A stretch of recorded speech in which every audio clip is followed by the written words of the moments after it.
Iran ने आखिरकार वो कर दिखाया जिसकी चेतावनी वो वर्षों से देता आ रहा था।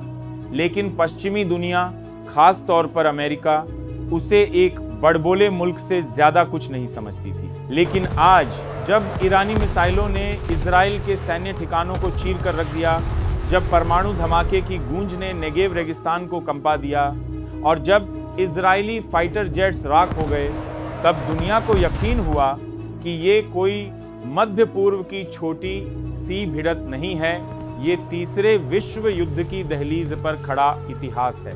सीरिया, जो पहले ही एक दशक से जले हुए शहरों की कब्रगाह बन चुका है, अब इजरायली हमलों की नई प्रयोगशाला बन गया था। लेकिन दुनिया चुप रही। अमेरिका ने इजराइल की पीठ थपथपाई, यूरोपीय संघ ने बस गंभीर चिंता जताई और संयुक्त राष्ट्र ने अपनी आदत के मुताबिक एक और निंदा प्रस्ताव पारित कर दिया। और यही वो बिंदु था जब तेहरान के अंधेरे बंकरों में कुछ ऐसा पक रहा था जिसकी आंच अब सारी दुनिया महसूस कर रही है। ईरान वर्षों से परमाणु शक्ति बनने की जिद में था, लेकिन पश्चिमी दुनिया हमेशा उस पर प्रतिबंधों का शिकंजा कसती रही। लेकिन जिस दिन इजराइल ने दमिश्क पर बम गिराया, उसी रात ईरान ने अपनी रेड प्रोटोकॉल फाइल खोली, एक गुप्त दस्तावेज जिसे सिर्फ देश की सबसे उच्च सैन्य परिषद खोल सकती है। उस फाइल के अंदर लिखा था, परमाणु हथियार अब सिर्फ रक्षा नहीं, प्रतिशोध हैं। ईरानी वैज्ञानिक जो वर्षों से संयम के नाम पर अपनी प्रतिभा को काबू में रखे हुए थे, अब खुलकर मैदान में उतर आए। नेतांज, फोडो और इस्फहान के गुप्त ठिकानों में यूरेनियम को उस स्तर तक संवर्धित किया गया जहां से केवल बम बनते हैं और बर्बादी का अध्याय शुरू होता है। पूरी दुनिया को भनक तक नहीं लगी, क्योंकि ईरान इस बार वाकई चुप था, बेहद चुप। लेकिन जैसे ही पहला परमाणु वारहेड इजरायली बेस पर गिरा, चुप्पी की उस चादर को परमाणु गर्मी ने फाड़ कर रख दिया। इजराइल को लगा था कि उसका आयरन डोम उसे हमेशा बचाता रहेगा।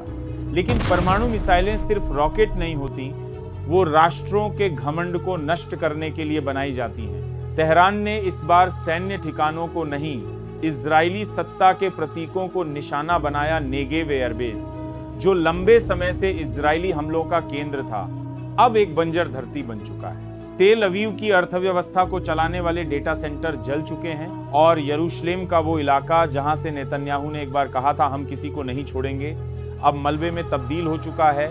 और अमेरिका, वो जो खुद को दुनिया की पुलिस मानता था, इस बार उसकी आवाज में कंपन था। व्हाइट हाउस से बयान आया, हम इस हमले की निंदा करते हैं, लेकिन हमें समझना होगा कि ईरान की प्रतिक्रिया भड़काऊ थी, परंतु परिस्थितिजन्य भी। पहली बार अमेरिका ने सार्वजनिक रूप से माना कि इजराइल की कार्रवाइयां क्षेत्र में अस्थिरता फैला रही थी। और यही वो मोड़ था जब दुनिया को समझ में आया कि अमेरिका अब थक चुका है। यूक्रेन युद्ध, ताइवान तनाव और अब मध्य पूर्व में परमाणु हमला, अमेरिका के पास अब सिर्फ शब्द बचे हैं, कार्रवाई नहीं।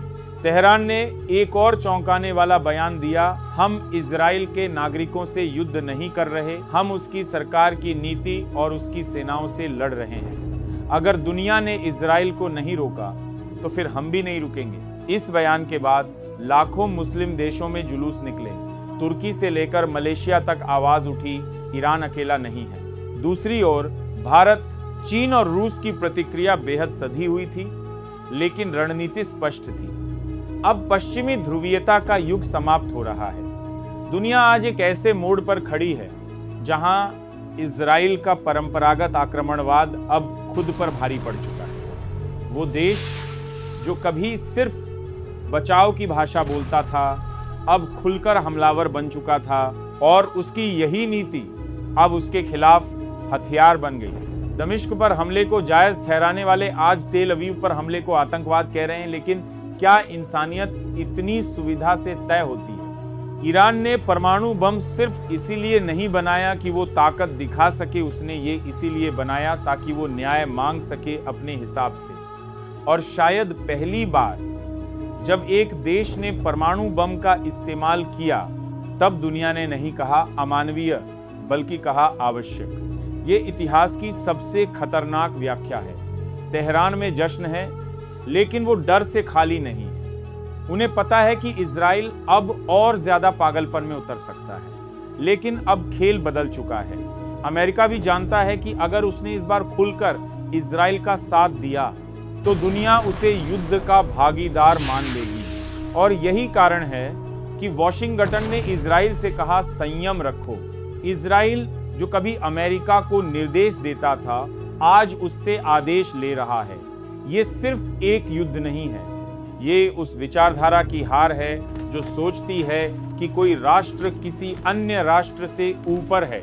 अब शक्तियों का नया संतुलन बन रहा है और ये संतुलन इतिहास की सबसे बड़ी कीमत लेकर आया है, परमाणु तबाही की कीमत।